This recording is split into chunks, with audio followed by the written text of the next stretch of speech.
kye tulina kakati nga bwolaba marriage for us tukiyita bufumbo. Kakati kuffe mbi ani afumba?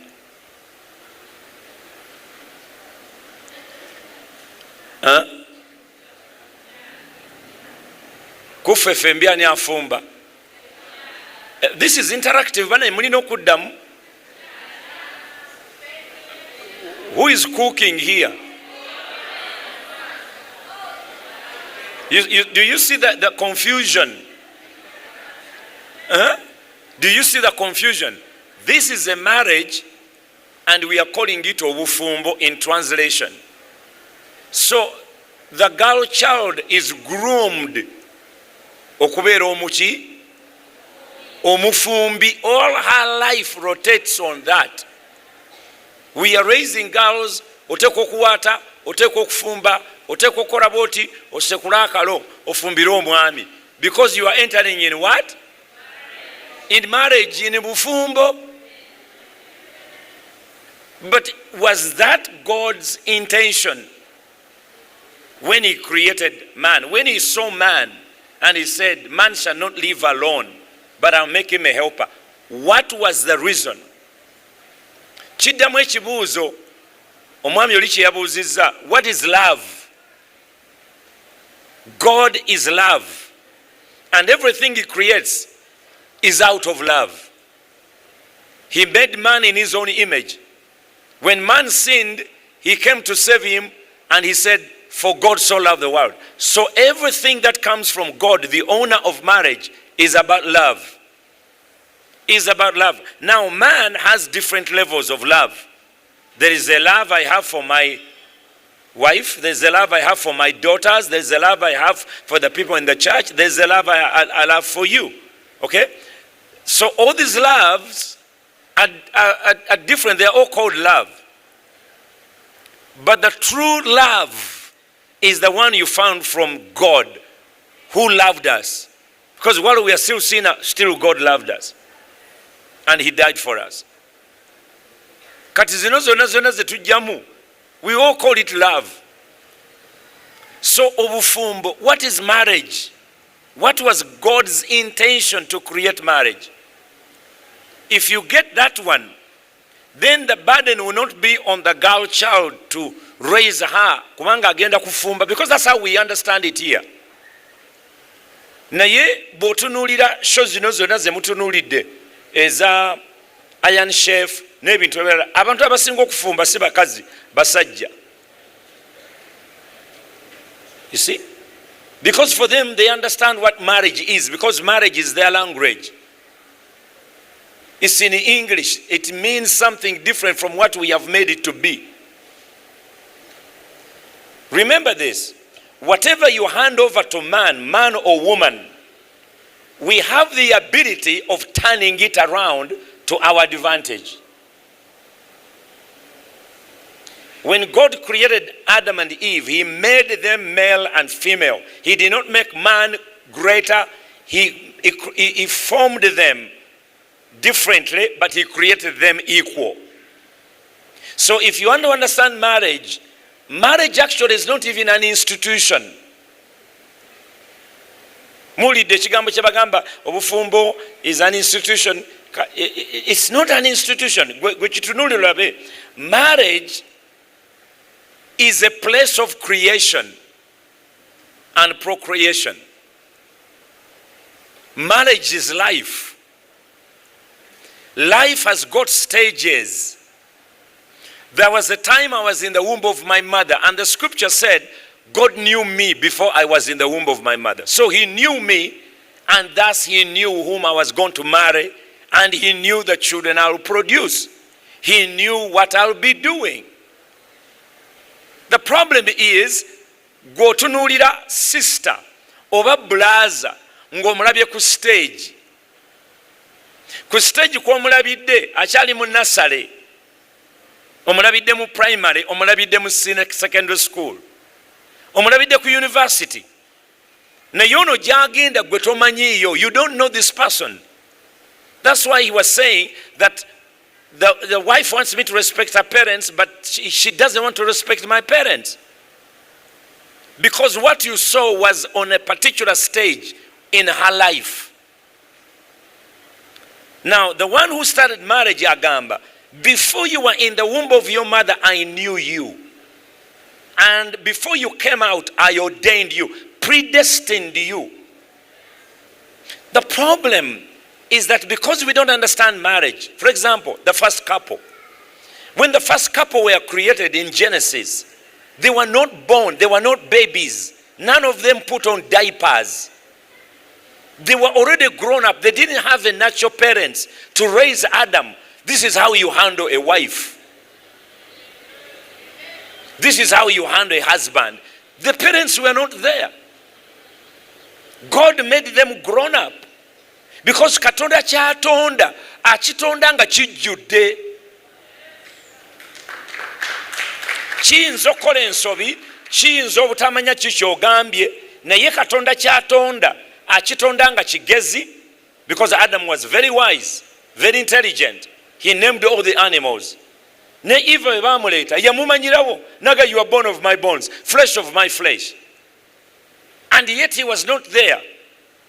He was sleeping when God put the rib out, but he knew. Marriage, we need to draw back a little bit before we enter marriage. Before people organize us into marriage, before people tell you about marriage, you need to go back to God and ask him, Lord, you made me. You knew me before I came here. Before my parents conceived me, you knew me. I know you have a husband for me. I know you have a wife for me. Because if you don't do that, stages of your life in marriage, ejja kwetaagisa compatibility, ejja kwetaagisa nti ennyingo zammwe ez'obulamu nga zisobola okukwatagana ne muyita awazibu. Okay? Nga endwadde bwe zijja nga musobola buli omu asobola obutayonoona kiriwo oba obutafiirwa kiriwo naye ne muyita mu kyekyo ekiriwo. Jukira, the God who started marriage is a God. He first started a family before he made marriage. Marriage must end up in a family. Okay, mubuyita bufumbo. Naye for me, I call it a place of creation. We mutondera ebintu ebitabaddewo ne bibaawo. So which means, never tutandika marriage when we are poor and we have nothing, tetwasoma. Because listen, your grandparents didn't have a degree, but they got married, they produced your parents, and your parents produced you. You want to tell me nti bali abatasoma, abatamanya love, darling, sweetheart, abatalina taking you out, dating you, abatalina Kentucky fried chicken, they didn't have marriage? They created your parents. They may even have educated them on their ignorance and illiteracy.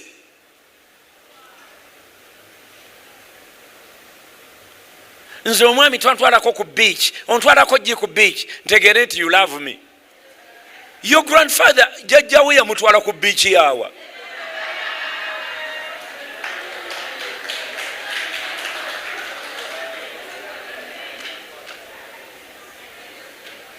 There are certain things which I call stages. Stages ezija mu marriage. Very good example. We got married. We took 5 years before we had a child. And when we got a child, when Jessica got pregnant, we were in London. Because she has taken long, we did not know she was pregnant. The program was so hectic. I was speaking 3 times a day. Sometimes we were moving. So she had a terrible miscarriage. So we lost what would have been our firstborn. Of course, people were talking. Hey, pastor asabira abalala ne bazaala owaganye. But I did not marry Jessica to have children.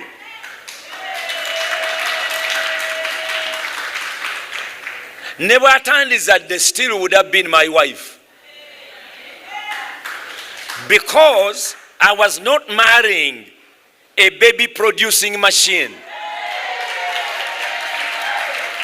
You see, once you start understanding, a very good example is the first couple, Jembagambi, Adam and Eve. First of all, they did not have anybody to counsel them, to raise them. They were created grown-ups. Why? Because God does not babysit. Once you understand your God, you will know that my God does not babysit. Katonda does not change diapers. That's why, write down this point. If you're going to get married and you're staying in marriage, never call your wife mommy or your husband daddy. Because you can't sleep with your daddy, you can't sleep with your mommy. You see? So that the things that we have turned marriage to be is completely what marriage is not. What marriage is not. She's your lover, call her sugar plum, beredene.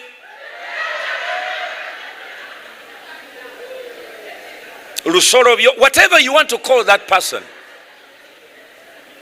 Find him a name. In fact, that's why God said in marriage, and I hope you're taking point. I'm hitting this marriage thing all over the board. So I'm not talking about one particular part. When God created Adam, he put him in the garden. When Adam needed a helper, so you are marrying a helper. Before she is your cook, before she's the mother of your children, before she's a support of your life, before she does anything, she is your what? She's there to help you. Your husband is there to help you. Now, a helper is not your slave.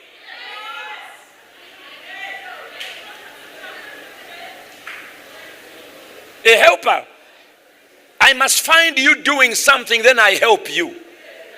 You actually must ask for my help. Hello? You must do what? You must ask for my help.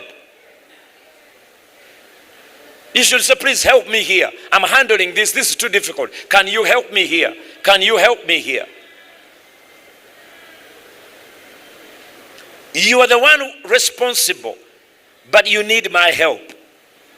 So I did not come here to infringe on you. I came to help you.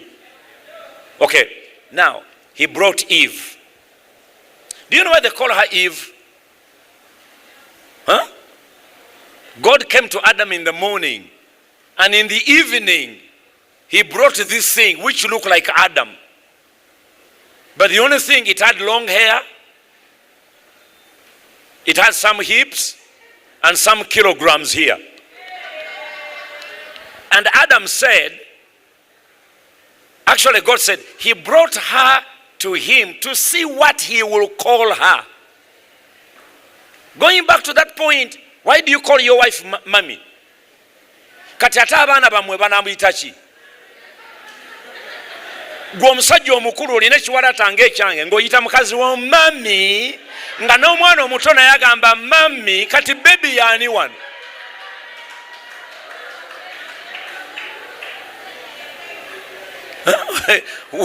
Where is the baby here? Where is the baby? Yensonga lwaki some of you ladies, you've spoiled your husband. Your husband naye awuliranga baby. Waliwo omuntu omu Pastor Jessica gwe yali akansolinga ekapa emu. Nagamba ono kale nze bwe nali nga tetunaba kuzaala abaana nga nze baby we ng'omwami ya complaininga. Kakati abaana bayita baby nze sirina muntu andabirira yandekaawo. Omusajja omukulu ng'ayagala bamuyite baby. Sebo tetulina nywanto yakukuwa, enywanto yeri wa maama wo. So your wife is not your mother. And your husband is not your father. You are in the room of creation. Mwembi muze with attributes. Ezigendo kuyamba to create. That's what the Bible said. A man shall leave his mother and father and cleave to his wife. And then they will create their own family. Whereby the man is the head. Aboluganda. Omutwe bagutema ne bagusuula wano kaakati fena tudduka. Kubaga gutiisa. Omutwe is useful as long as it's on the body. Naye omutwe gulina responsibilities. Gulina okulaba, which is vision. The man is the visionary of the family. The man is the brain, because on the head, the thinking is done in the brain. Yalowoleza family, yalabira family, yawulira family kye yeetaaga, yayogerera family yagiwa okukkiriza. So the vision of the family is on the head. The thinking is in the head. Naye Mr. You, bw'omala okulowooza n'okulaba, bw'oba tolina the neck na shoulder na bigere kutambula, byonna by'olowoozeza bifiira mu ggwe, which means, yes, Mr., you are the head. But in order for you to function, tutegeere nti ddala oli muntu, you need the body. And that is what we call the family. Marriage must end in a family.